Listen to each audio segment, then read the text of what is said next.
All right, sports fans, how's everybody out there doing?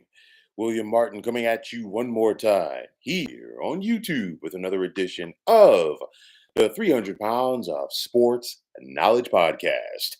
In recent years, we've seen the SEC championship game be a de facto playoff game for the college football playoff. And then, of course, for previous to that, the bowl championship series or the BCS championship game.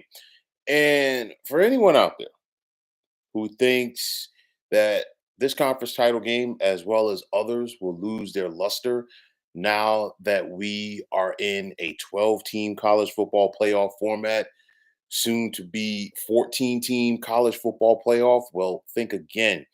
We know that the top five ranked conference champions will be getting into the playoff automatically, while there's also going to be at large bids. And of course, of those top five conference champions, one of those will be coming from the group of five. But what about those conference championship game losers from the power conference? That's going to be the big question as far as where they fall into things. The college football playoff won't be a scenario like we've seen in regards to the NCAA tournament, where more than likely the runner up in the power conference in the NCAA tournament at least gets a bid to the big dance. Unless we're talking about a team that really needed to go on a run, and we've seen it so often in March. Teams they go on that run, impress the committee, and they get in. But with this playoff, and it's clearly showing by the rankings, I know that people, you know, maybe want to label a team like Indiana as a Cinderella. Well, guess what? They're still undefeated out of a power conference. So it's not like we have, a 13 seed or a 14 seed scenario where, the Hoosiers are knocking off like big time programs. It's totally different. But nonetheless, it's really not going to be a Cinderella in this tournament because we're talking about the heavyweights of the sport. We're talking about the teams that are all ranked in the top 12, but we still could see some lose and go home scenarios for conference championship games. Or in that case, it's not really maybe a lose and go home scenario, but okay, you lose your conference championship game and then you go to a bowl game that's not affiliated with the college football playoff. Okay, so clearly, and I've said this all along, even before we got to this point in the season. I've been talking about this since the decisions were made to go to the 12-team format, and of course, pretty soon 14. What I'm saying, and I know some people out there are upset about it right now. It doesn't apply to the AC. Pardon me, to the SEC or the Big Ten. And I've been talking about this. These are the two power brokers of the college football world. They're dictating things, and from what we've seen so far, they're probably going to get 8 of the 12 bids for the college football playoff. And it's going to be like that going forward because even before the season began, once it was announced that we were going to a 12-team playoff, I've been saying this for months now, okay, that you were easily going to see 7 bids coming combined from both the Big Ten and the SEC. And I got news for you folks. They're only going to have more once we get to 14 teams.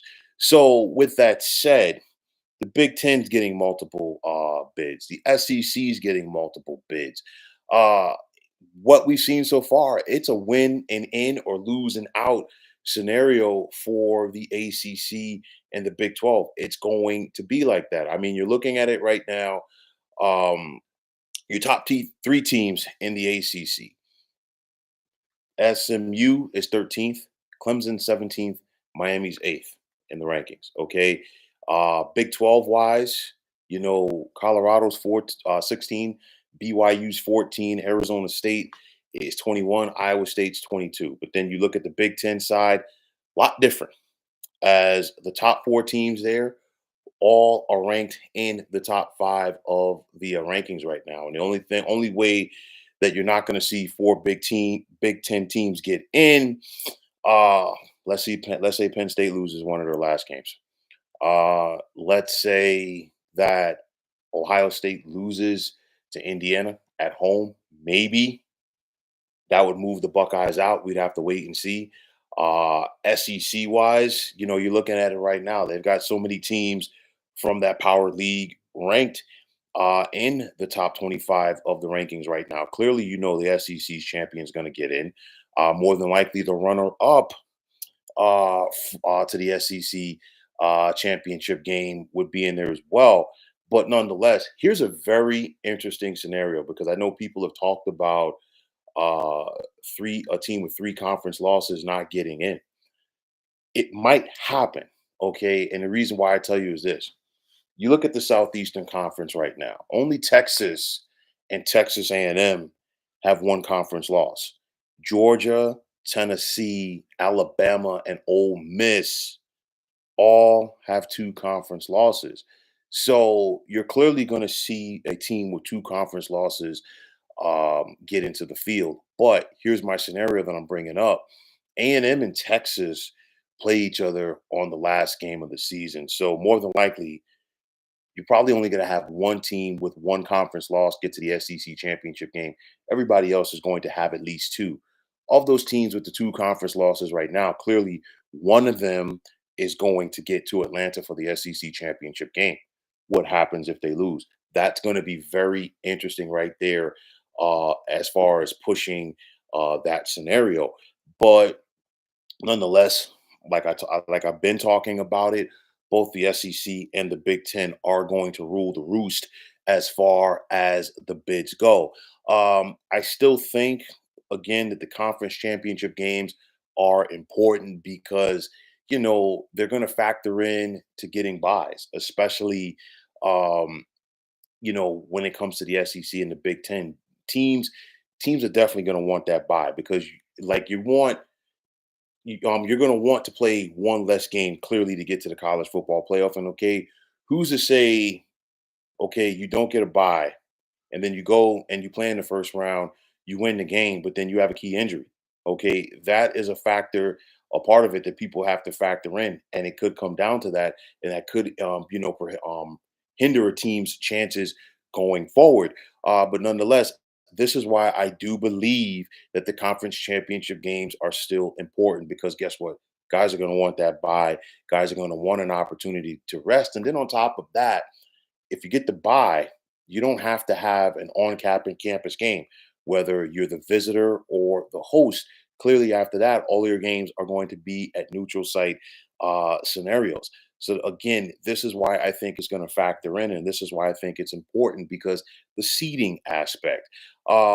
Then you're looking at it. I think because of this expanded college football playoff, we have more of a margin for error this season because you're looking at it right now. We have less than a handful of teams that are still undefeated. And because of that, and because of the teams with two losses, if we were in a 14 playoff, if we were in the old BCS system, guess what? Most of these teams, they wouldn't even be mentioned right now. Okay. And it's one of those where, regardless if it's a two-team system, four-team system, 8, 12, 16, whatever way that you want to divvy it up.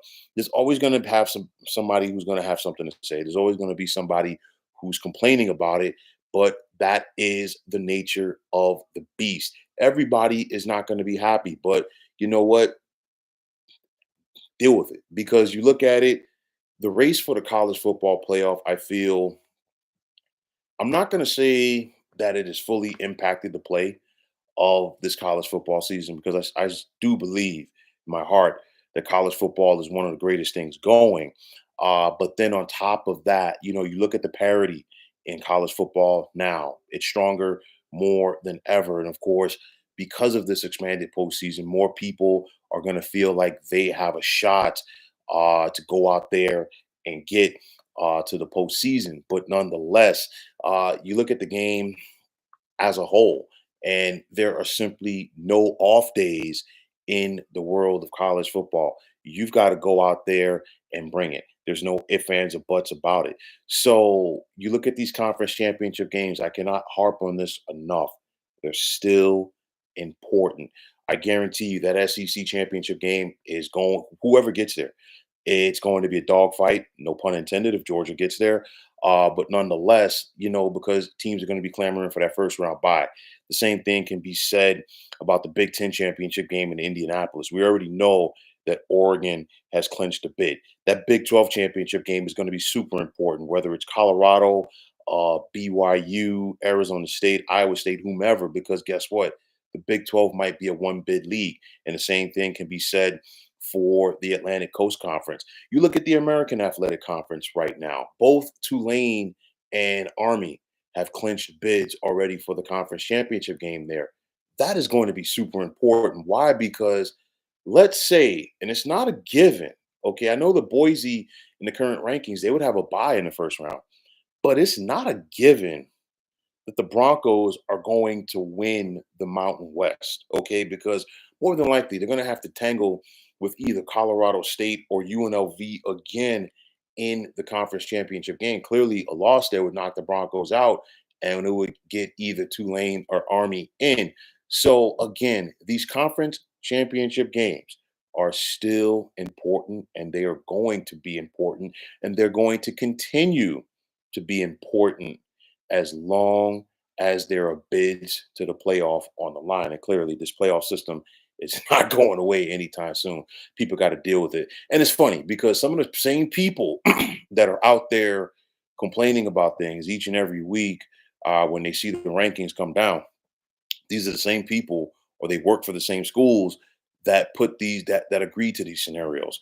You go back to the four-team college football playoff. Okay, it was agreed upon that hey, we might get two teams from the SEC in there.